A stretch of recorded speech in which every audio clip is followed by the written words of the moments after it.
अब कई राज्यों में चुनाव होने वाले हैं और कई सियासी पार्टियां अपने अपने आप को विस्तार कर रही हैं और इन्हीं में से एक पार्टी है आम आदमी पार्टी, जो हिमाचल प्रदेश और गुजरात में अपने आप को एक्सपैंड कर रही है। लगातार दोनों राज्यों में अपने आप को बढ़ा रही है। अब इस खबर के कई मायने हो जाते हैं। हालांकि हम आपको बता दिए, ये तस्वीरें जो इस वक्त हम आपको दिखा रहे हैं ये सोलन की तस्वीरें हैं और ये तस्वीरें आप देख सकते हैं किस तरह से यहां पर आम आदमी पार्टी की टोपी पहने तमाम जो कार्यकर्ता हैं वो यहां पहुंचे हैं। अब सवाल ये खड़ा होता है कि क्या ये जो टोपियां यहां पर बांटी जा रही हैं, जो टोपियां लोग सिर पर लगा रहे हैं, क्या इससे दिलों में भी जगह दे रहे हैं?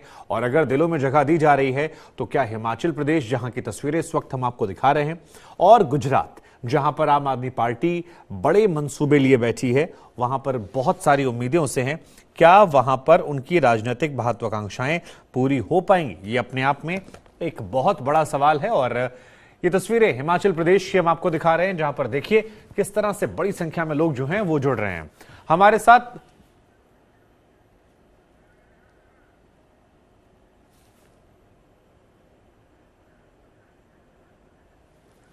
हमारे साथ इस वक्त दो सहयोगी हमारे आपको नजर आ रहे हैं। गोपी हमारे साथ नजर आ रही है, पंकज नजर आ रहे हैं। गोपी, सबसे पहले मैं आपके पास जाऊंगा। हालांकि तस्वीरें हम हिमाचल की दिखा रहे हैं, लेकिन जरा बताइए कि आम आदमी पार्टी ने जो अपने एक्सपेंशन को बढ़ाना शुरू किया है अलग अलग राज्यों में, चाहे गुजरात हो या हिमाचल हो, जहां पर विधानसभा चुनाव है, आप कितनी गुंजाइशें, कितनी उम्मीदें नजर आती हैं? और ये उम्मीदें कहां से नजर आती हैं? अब बीजेपी विरोध से नजर आती हैं, कांग्रेस के कमजोर होने से नजर आती हैं, एक नई तरह की पॉलिटिक्स की उम्मीद देती नजर आती हैं, और इन उम्मीदों का कितना अस्तित्व जमीन पर है? जरा समझाइए इसे गुजरात के हालात को लेकर।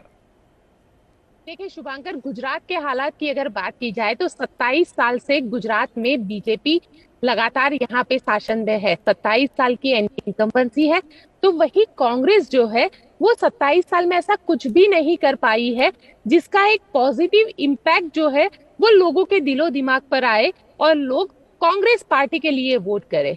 और वैसे में अब आम आदमी पार्टी गुजरात के अंदर आई है और गुजरात में आम आदमी पार्टी जो कहते, प्रधानमंत्री ने कहा था फ्री की रेवड़ी देने की बात कर रही है। और आम आदमी पार्टी ने अपनी पहली जो गारंटी है वो अभी हाल ही में सूरत के अंदर घोषित कर दी, जिसमें उन्होंने 300 यूनिट फ्री बिजली देने की घोषणा की है।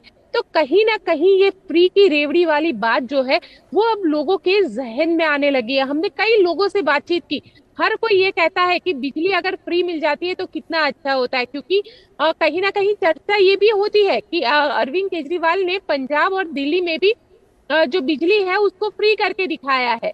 तो अब लोग जो है वो एक जिसे कहते हैं कि कांग्रेस कमजोर तो हुई है और बीजेपी 27 साल से शासन कर रही है, तो कहीं ना कहीं उनकी एंटी इनकम्बेंसी है। लेकिन कांग्रेस की जो कमजोरी है उसका जो फायदा है वो आम आदमी पार्टी उठाना चाहती है। और आम आदमी पार्टी, अरविंद केजरीवाल ये सीधे तौर पर कहते हैं अपने चुनावी प्रचार में कि अगर आप अपना वोट देना चाहते हैं तो कांग्रेस पार्टी को मत दीजिए, हमें दीजिए, हम एक अच्छा विपक्ष बन के दिखाएंगे।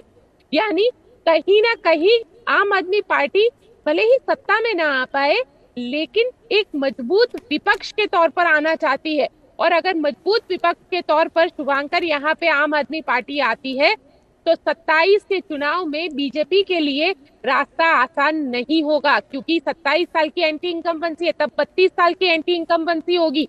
और आम आदमी पार्टी जिस तरीके से गुजरात में धीरे धीरे, फिलहाल उन्होंने, अगर हम देखें गुजरात के अंदर तो दक्षिण गुजरात और सौराष्ट्र, क्योंकि सौराष्ट्र और दक्षिण गुजरात एक दूसरे के साथ जुड़े हुए हैं, जो व्यापारी सूरत में व्यापार करते हैं उनका जो जन्मभूमि है वो सौराष्ट्र है और कर्म भूमि सूरत है। तो ये दोनों एक दूसरे के साथ जुड़े हुए हैं। और वैसे में आम आदमी पार्टी जो है वो छोटे से छोटे तबके को खुद के साथ जोड़ना चाहती है और खुद के साथ जोड़ के चलना चाहती है, जिसकी वजह बताती हूँ। जो फ्री की रेवड़ी बांटने वाली बात है, चाहे वो फ्री में इलेक्ट्रिसिटी देने की बात है, ये सारी चीजें अरविंद केजरीवाल यहाँ पे करते हुए दिख रहे हैं। और यहीं पे आज यहाँ पे अरविंद केजरीवाल पहुंचेंगे, शाम को वो सोमनाथ में पहुंचेंगे, कल सुबह सोमनाथ मंदिर में दर्शन करेंगे और उसके बाद राजकोट में एक टाउन हॉल कार्यक्रम में भी संबोधित करेंगे। शुभांकर, ठीक है। गोपी, मैं इससे पहले पंकज के पास जाऊं, मुझे काशी राम का एक स्टेटमेंट याद आ रहा है जिसमें उन्होंने कहा था कि पहला चुनाव हारने के लिए, दूसरा हरवाने के लिए, तीसरा जीतने के लिए। पिछला चुनाव हार गई आम आदमी पार्टी, तो आपकी बातों को सुनकर मुझे ऐसा लग रहा है कि ये चुनाव बीजेपी से ज्यादा आम आदमी वर्सेस कांग्रेस के बीच में होने वाला है कि विपक्ष की भूमिका में कौन बैठेगा। तो बीजेपी जितना डरे उससे कहीं ज्यादा डर गुजरात में कांग्रेस को होना चाहिए, क्योंकि उनका रिप्लेसमेंट बनकर वो आ रहे। क्या ये सही है? बिल्कुल शुभांकर, ये बात बिल्कुल सही आपने कही कि एक और जहां कांग्रेस गुजरात में अपनी पकड़ नहीं बना पाई है, 27 साल से सत्ता से बाहर है, लेकिन हालात ये है कि यहाँ पे कांग्रेस के पास ऐसा कोई चेहरा नहीं है जिस चेहरे पे लोग वोट कर पाए।